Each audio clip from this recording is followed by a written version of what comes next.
Once upon a time there was a baby unicorn named Stardust who lived in a magical forest with all the other unicorns. Stardust loved prancing around the forest and watching the sunlight sparkle on his silver horn. One morning, Stardust woke up feeling very strange. His horn was tingling. He looked in the river and instead of seeing his usual unicorn reflection, he saw a creature with large wings and scales covering his body. "Oh no, what's happening to me?" neighed Stardust. Stardust ran to the wise old oak tree in the middle of the forest and asked, "Wise tree, why do I look so different? Am I not a unicorn anymore?" The wise tree said, "Young one, you are becoming who you are meant to be on the inside. You are a unicorn and a dragon." Stardust didn't understand. How could he be both a unicorn and a dragon?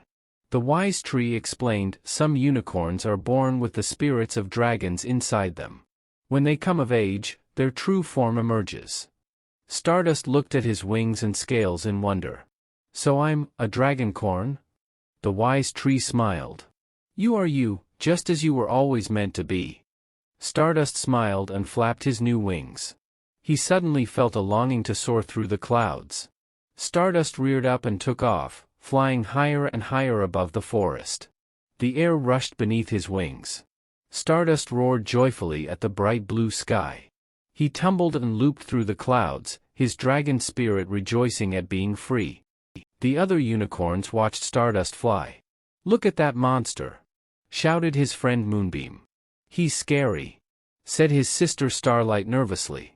Stardust landed back in the forest. His unicorn friends backed away. "It's me, Stardust," he said.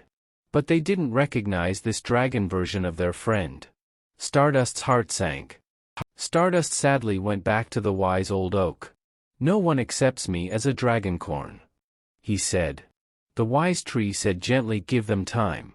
This is new for them too. But stay true to yourself." So Stardust stayed separate from the other unicorns for a while, learning to be himself. He practiced using his fire breath into the lake. He sunbathed on the rocks to stay warm, like a dragon. And he flew every day, getting better each time. After a while, the unicorns began to miss Stardust. They decided they wanted to try and get to know this new side of their old friend. Moonbeam approached Stardust while he was flying back from a flight. "Can I fly with you?" she asked.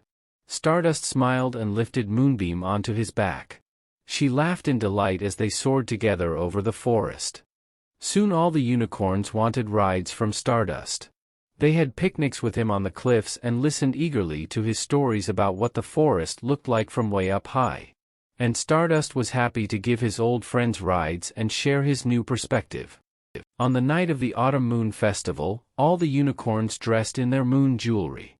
Stardust wore his moon pendant proudly around his long dragon neck. The unicorns and Stardust danced around the moonlit forest together, celebrating their friendships old and new. Stardust learned to become his best self by being true to the unicorn and dragon sides that made him who he was. His friends learned to accept others' differences and found their herd was stronger for it. And they all lived happily ever after in their magical, understanding forest kingdom.